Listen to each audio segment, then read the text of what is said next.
So this is the second chapter of the book Atomic Habit. This part is still under the fundamentals. There will be three chapters which comes under the part fundamentals. So let's start. How your habits shape your identity and how does your identity shape your habits. According to author, he has defined three layers of behavior changes. Inside that, outcomes, processes and identities. In a few minutes I am going to further explain those parts, but let's see what are the other parts which comes under the two-step process to change your identity and then the real reason habit matters. Let's start with the three layers of behavior changes. The author explains this as the first layer is changing your outcomes. The level is concerned with changing your results, losing weight, publishing a book, winning a championship. Most of the goals you set are associated with this level of change. The second layer is changing your process. The level is concerned with changing your habits and systems. Implementing a new routine at the gym, developing a meditation practice. Most of the habits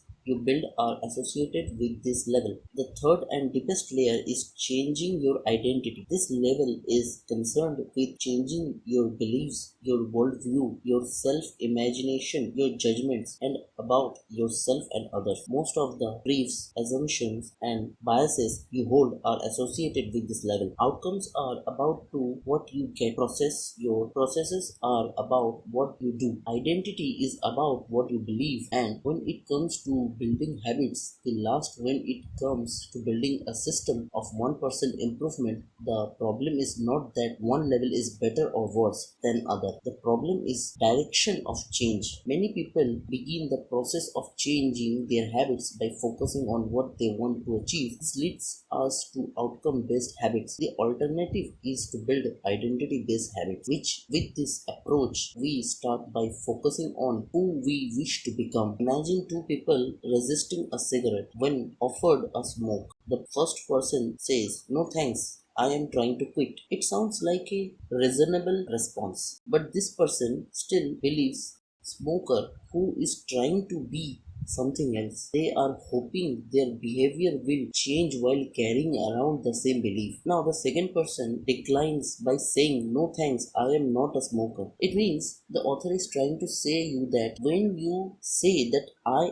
am not or I don't, despite of I am trying not to do some specific or such task which we are trying to change in our habit, makes us feel that we are inappropriate or we are not capable enough still now that we have the power to change ourselves. This message is fed in our subconscious mind by us. So the author is basically trying to say us that don't negatively affirmate your subconscious mind. Here some of the examples the author have given. The goal is not to read a book. The goal is to become a reader. The goal is not to run a marathon. The goal is to become a runner. The goal is not to learn an instrument. The goal is to become a musician. When we are attaching our habit change to a certain object, that is wrong. But when we are trying to change ourselves or our habit according to something which is identity based, that is what we are trying to get. Now moving to the next part,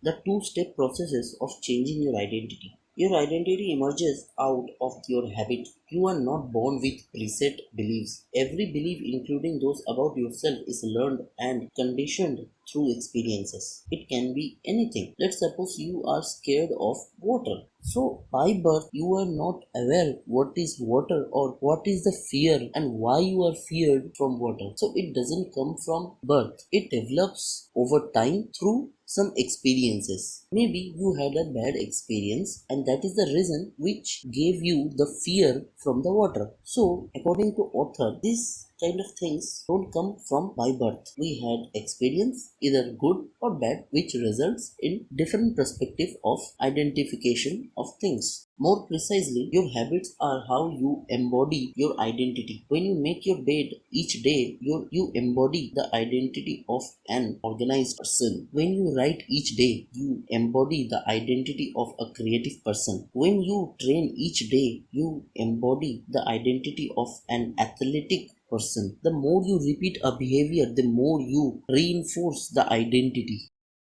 Hope you like this video. So thank you.